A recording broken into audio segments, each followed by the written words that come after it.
Bonjour, c'est Jules Lavie pour Code Source, le podcast d'actualité du Parisien.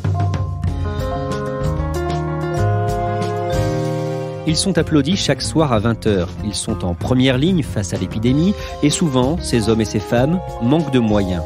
Face à l'épidémie et à l'afflux de patients, quel est le quotidien des personnels soignants ? Code Source a pris le temps d'écouter Léa, une interne d'un hôpital francilien. Son témoignage est recueilli par Claudia Prolongeau.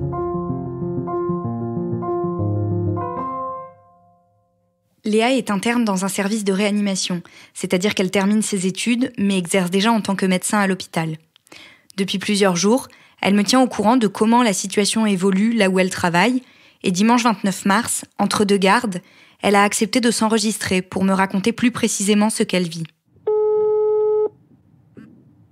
Allô ? Oui, coucou, c'est Claudia, tu vas bien ? Ouais, super, tu m'entends bien ? Oui, très bien, et toi ? Ouais, parfait. Bon.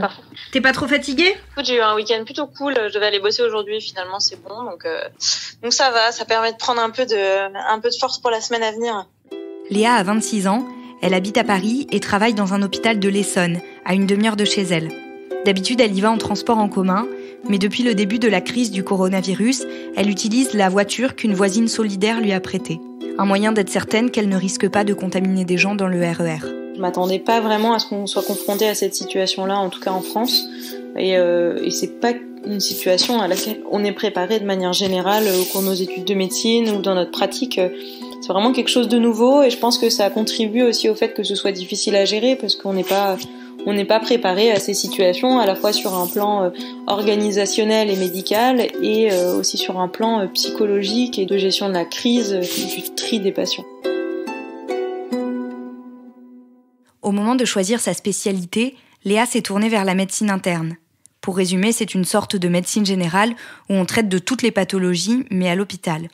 En septembre, elle a commencé son stage en réanimation dans un service qu'elle avait choisi pour l'ambiance décrite par les précédents étudiants. Moi, je suis en réanimation dans un service d'une réanimation qu'on appelle polyvalente, qui se concentre vraiment sur toutes les spécialités. C'est-à-dire que nous, on a à la fois du post-opératoire, comme des pathologies médicales, mais vraiment tout venant. Et on prend tout type de patient. C'est une spécialité où il y a beaucoup de gestes à faire au quotidien, à savoir intuber les patients, poser des cathéters qui sont des très grosses perfusions qu'on doit mettre sous guidage échographique. Ça, c'est un peu notre quotidien en réanimation et c'est quelque chose sur lequel on n'est pas du tout autonome en début de semestre. Mon début s'est vraiment très bien passé. On est assez tranquille parce que quand on sort de 6 mois à faire de la salle, on a une dizaine, voire une douzaine de patients par interne. On travaille souvent le week-end, on fait des grosses journées, on sort vers 20h.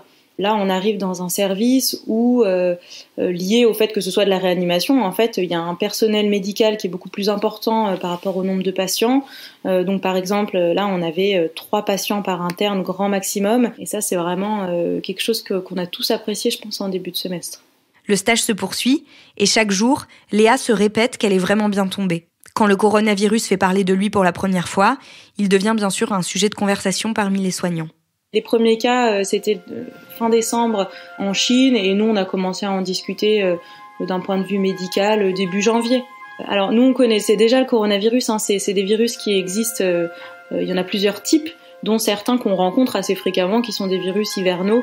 Et donc, on en avait entendu parler comme un nouveau type de coronavirus. Et c'est vrai que c'était plus quelque chose d'exotique à l'époque. On s'imaginait absolument pas qu'on allait pouvoir, nous, être confrontés à la situation dans laquelle on est actuellement. C'était vraiment quelque chose qu'on regardait de manière lointaine. On lisait les articles avec intérêt, mais sans vraiment se préoccuper de notre sort à ce moment-là.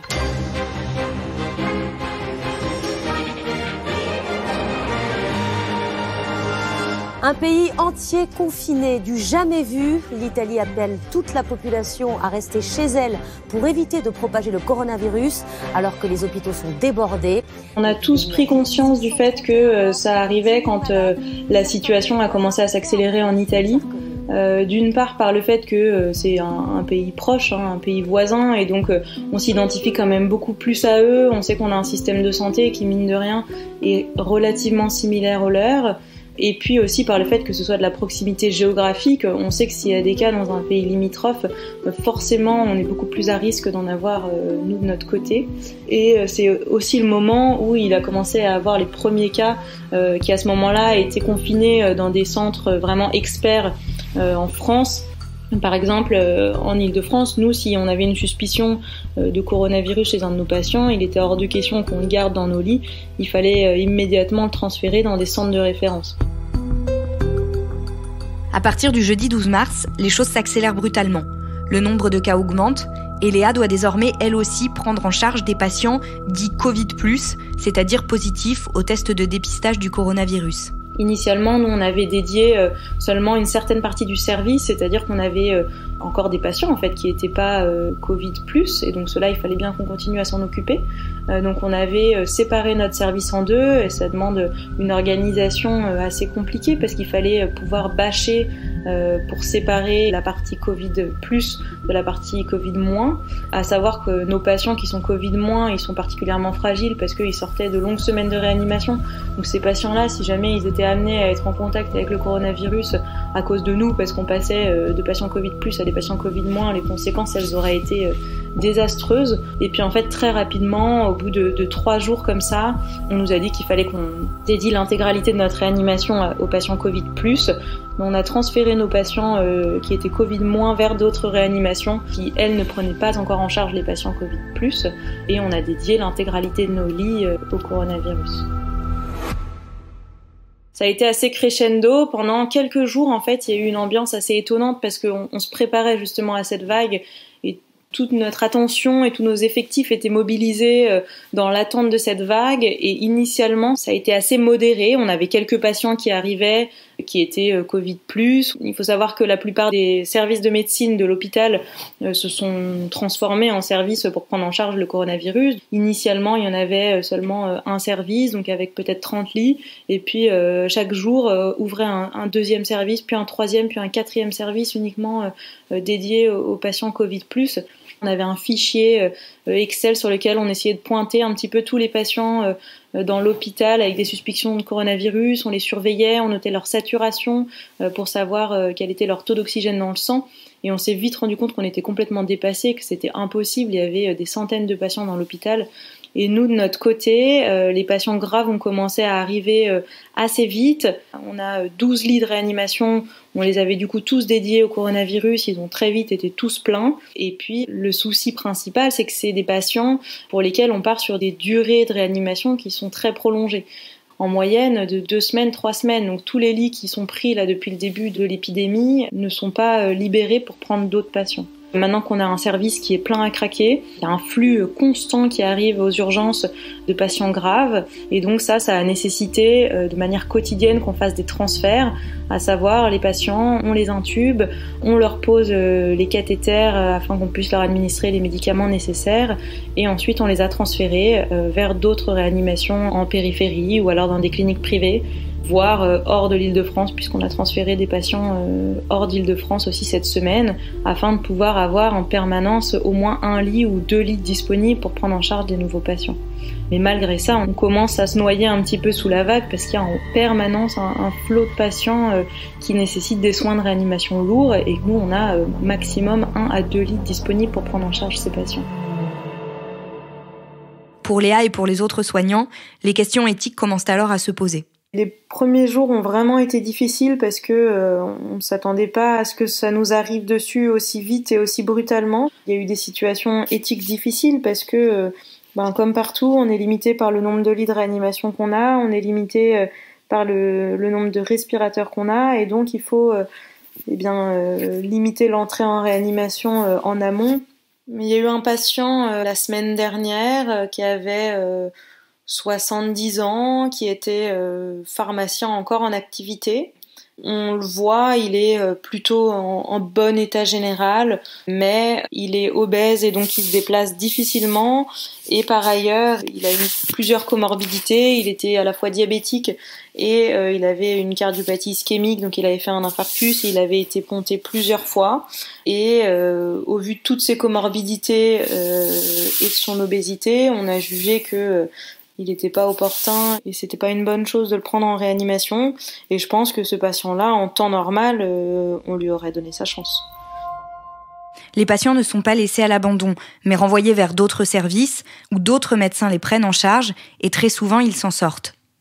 En réanimation, on se concentre sur ceux qui ont été gardés. Les visites sont totalement interdites, ce qui est parfois difficile à encaisser pour les patients. Et une autre difficulté s'ajoute, il faut parfois les intuber à toute vitesse car leur état se dégrade d'un coup, une des caractéristiques de la maladie du Covid-19. Ça consiste du coup pour les patients qui sont en insuffisance respiratoire aiguë à les sédater, donc leur mettre des traitements qui les mettent dans un coma artificiel afin de pouvoir les intuber et les ventiler artificiellement. En plus, c'est des patients qui sont relativement jeunes par rapport à des patients de réanimation d'habitude et qui n'ont pas beaucoup d'antécédents. Donc c'est des patients qui font extrêmement bonne figure. On va les voir, ils ont un petit peu de mal à respirer, ils sont un petit peu essoufflés quand ils nous parlent. Et puis là, on leur prend la saturation au doigt, qui est le taux d'oxygène dans le sang, et il est déjà extrêmement bas, alors que ça se voit pas forcément sur le faciès du patient. Et donc, de manière générale, ce qui est difficile à gérer, c'est qu'on a très peu de temps pour agir. Si vraiment ils tolèrent assez bien et que justement on est en train de les intuber suffisamment tôt, parce qu'on sait qu'ils vont se dégrader, mais qu'on a pu prendre les choses vraiment à temps, on les laisse appeler leur famille. C'est assez émouvant. Ils savent pas forcément ce qui va advenir d'eux, ils savent pas s'ils vont se réveiller. Mais parfois, les gens, quand on arrive, ils sont déjà beaucoup trop graves, beaucoup trop hypoxiques, et il faut qu'on les intube en extrême urgence. C'est des situations surtout qui sont nouvelles pour tout le monde, à la fois côté patient et côté soignant. C'est très difficile à gérer pour nous. Les patients qui ne sont pas pris en réa sont alors transférés dans d'autres services, et des médecins s'occupent quand même d'eux. Mais pour le service de réanimation, c'est difficile à accepter. Dans la nuit du 24 au 25 mars, un nouveau cas vient marquer Léa et les autres soignants. Celui de Julie, 16 ans, qui reste à ce jour la plus jeune victime du coronavirus en France. Elle est passée par les urgences, en tout cas, de notre hôpital. Elle n'est pas passée par notre service de réanimation parce que c'était une jeune de 16 ans et donc elle relevait d'une réanimation pédiatrique. C'est pour ça qu'elle est partie à l'hôpital de Necker. On travaille beaucoup avec les cardiologues qui ont été amenés à s'en occuper dans la soirée avant qu'elle soit transférée. Les cardiologues ont été vraiment assez marqués par ce passage parce qu'ils s'attendaient honnêtement pas à ce que ce soit une forme aussi sévère. Initialement, elle était plutôt stable et je pense que personne ne s'attendait à cette issue là, en tout cas pas aussi rapidement et de manière aussi brutale. Je pense que ça a vraiment marqué les esprits et tout le monde en a pris un coup de ce point de vue-là. Depuis la sortie remarquée du professeur Raoult et de la chloroquine dans les médias, une difficulté s'est ajoutée à la prise en charge des patients pour le personnel de réanimation. Ce qui est sûr, c'est que les données actuelles de la littérature ne nous permettent pas de savoir si ça fonctionne ou non. Il n'y a pas de traitement spécifique, donc soit on ne met rien, soit on essaye des traitements à l'essai. Pour nous, c'est compliqué au quotidien. En fait, les familles des patients, quand elles nous appellent, la première chose qu'elles nous demandent, c'est « est-ce que vous donnez du Plaquenil ?»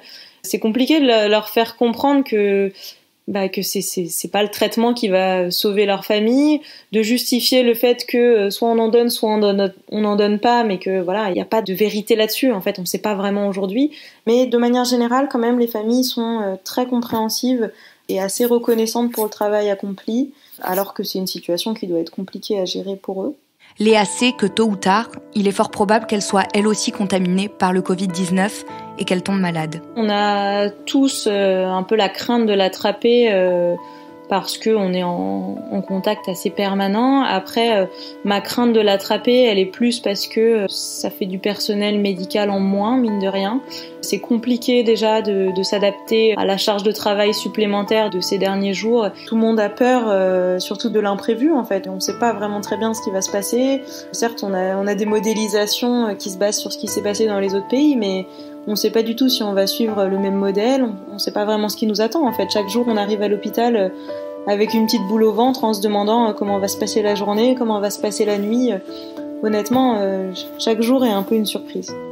Une des raisons pour lesquelles j'ai eu envie de faire médecine, c'est que mon frère a fait médecine et je sais pas, ça m'a plu. C'est un peu cliché, mais j'avais envie de faire un métier qui avait du sens. Et en ce moment, plus que jamais, je me dis que je suis vraiment contente de faire ça, de me sentir utile. Claudia, une voisine de Léa lui a prêté sa voiture. Il y a beaucoup de manifestations de sympathie à l'égard des personnels soignants. Qu'est-ce qu'elle pense, par exemple, des applaudissements tous les soirs ? Alors elle m'a dit que ça lui faisait effectivement assez plaisir de voir toutes ces manifestations de soutien. En revanche, c'est une interne qui avait déjà manifesté avant, qui retournera manifester contre le manque de moyens qu'il y a aujourd'hui dans les hôpitaux. Et elle espère vraiment que les personnes qui aujourd'hui applaudissent et qui remercient les soignants iront eux aussi les soutenir dans la rue pour demander plus de moyens pour l'hôpital public. Tu as eu d'autres soignants au téléphone, qu'est-ce qu'ils te disent ? Oui, j'en ai eu plusieurs. Ils me disent un peu tous la même chose. Ils font ce qu'ils peuvent pour continuer de faire leur travail correctement. Ils me disent que c'est difficile. Ils me disent qu'ils ont peur de manquer de matériel. Mais ce qui est difficile pour eux, c'est qu'il y a beaucoup de patients qui sont relativement jeunes. D'habitude, ils ont des patients jeunes, mais ils ont quand même surtout des patients qui sont plus âgés. Et là, ils se projettent vraiment parce qu'ils hospitalisent beaucoup de personnes qui ont l'âge de leurs parents.